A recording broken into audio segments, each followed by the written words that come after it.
ಬಿಸಿ ಬಿಸಿ ಗರಿ ಗರಿ ನೀರುಳ್ಳಿ ದೋಸೆ ಜೊತೆಗೆ ಚಟ್ನಿ, ಆಲೂ ಪಲ್ಯ ನಂಬರ್ ಒನ್. ಇದು ನೋಡಿ, ನಮ್ಮ Mallika ವೆಜ್ನ open kitchen.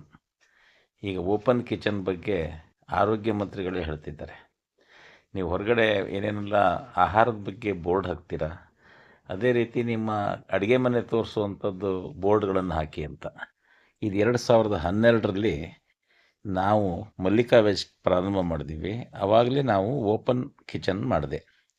Open kitchen ಮಾಡಿದಾಗ ಭಾಳಷ್ಟು ಜನ ಹೋಟೆಲ್ ಮಾಡಿದ ಮಿತ್ರರು, ಇದು ನೀವು ಓಪನ್ ಕಿಚನ್ ಮಾಡಬಾರ್ದಿತ್ತು, ಅಡುಗೆ ಮಾಡಬೇಕಾದ್ರೆ ಏನಾದ್ರು ಸಣ್ಣ ಪುಟ್ಟ ವ್ಯತ್ಯಾಸಗಳು ಕಾಣ್ತಾ ಇರುತ್ತೆ, ಅದರಿಂದ ಗ್ರಾಹಕರು ಇಷ್ಟ ಆಗದೆ ಇರ್ಬೋದು ಅಂತ. ಆದರೆ ನನ್ನ ಉದ್ದೇಶ 2012ರಲ್ಲೇ ಓಪನ್ ಕಿಚನ್ ಇದ್ದರೆ ಅಲ್ಲಿಯ ಕಾರ್ಮಿಕರು ಕೂಡ ಗ್ರಾಹಕರ ಕಣ್ಣಳತೆಯಲ್ಲೇ ತಾವಿದ್ದೀವಿ ಅಂತ ಆದಷ್ಟು ಪರಿಶುದ್ಧವಾಗಿ ಆಹಾರ ತಯಾರಿಯನ್ನು ಮಾಡ್ತಾರೆ ಅಂತ ಹೇಳಿ ನಾನು ಓಪನ್ ಕಿಚನ್ನೇ ಮಾಡಿದೆ. ಈಗ 2026 ಸುಮಾರು 14-15 ವರ್ಷಕ್ಕೆ ಬಂದಿದೆ. ನಮ್ಮ ಕಿಚನ್ ಹೇಗಿದೆ ನೋಡಿ. ತರಕಾರಿಗಳಿಡಲಿಕ್ಕೆ ಬಾಕ್ಸ್ ಇದೆ, ಅದರಲ್ಲೇ ತರಕಾರಿ ಇಡಬೇಕು. ಗ್ರೈಂಡರ್ ಇದೆ, ಫ್ರಿಡ್ಜ್ ಇರುತ್ತೆ. ಅವನ್ನೆಲ್ಲವನ್ನು ನಿತ್ಯ ಸರ್ವಿಸ್ ಮಾಡಬೇಕು, ಮೇಂಟೆನೆನ್ಸ್ ಮಾಡಬೇಕು. ಇವೆಲ್ಲವನ್ನು ಅವರಿಗೆ ನಾವು ತರಬೇತಿ ನೀಡಿದ್ದೀವಿ. ಸಿಬ್ಬಂದಿಗಳು ಅದೇ ರೀತಿಯಲ್ಲಿ ಕಾರ್ಯನಿರ್ವಹಣೆ ಕೂಡ ಮಾಡ್ತಾರೆ. ಹಾಗಾಗಿ ನಮ್ಮ ಮಲ್ಲಿಕಾ ವೆಜ್ನ ಕೆಲವು ಕಾನ್ಸೆಪ್ಟ್ಗಳು ಇವತ್ತಿನವರೆಗೂ ಜನತೆಗೆ ಮತ್ತು ಗ್ರಾಹಕರಿಗೆ ಇಷ್ಟ ಆಗುತ್ತೆ. ನೋಡಿ ಹೇಗಿದೆ.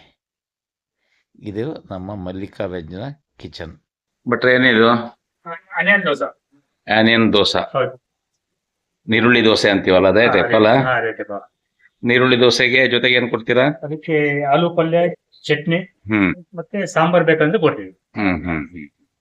ಇದು ಪ್ರತಿದಿನ ಸಂಜೆ ಸಿಗುತ್ತಾ? ಪ್ರತಿ ಸಂಜೆ ಸಿಗುತ್ತೆ. ಸಂಜೆ ಸಿಗುತ್ತೆ, ಹೌದು. ಬೆಳಿಗ್ಗೆ ಇರಲ್ಲ ಅಲ್ಲ? ಬೆಳಿಗ್ಗೆ ಬೆಳಿಗ್ಗೆ ನೀರು ದೋಸೆ ಇರುತ್ತೆ. ಹೌದು. ಡಿಮ್ಯಾಂಡ್ ಇದೆ Demand ಇದೆ. ನೀರುಳ್ಳಿ ದೋಸೆ. ಹೌದು. ಅದನ್ನ ತಿನ್ನಕ್ಕೆ ಬರೋರು ಇದಾರಲ್ಲ? ಹೌದು. ಇವತ್ತೊಂದು 40 ಹೋಗಿದೆ ಈರುಳ್ಳಿ ದೋಸೆ. Very good. ಆಯ್ತು ಭಟ್ರೆ, ನಮಸ್ಕಾರ.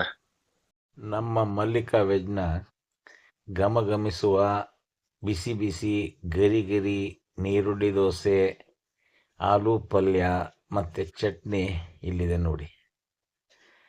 ಇದರ ವಿನ್ಯಾಸ ಕೂಡ ನೋಡಿ.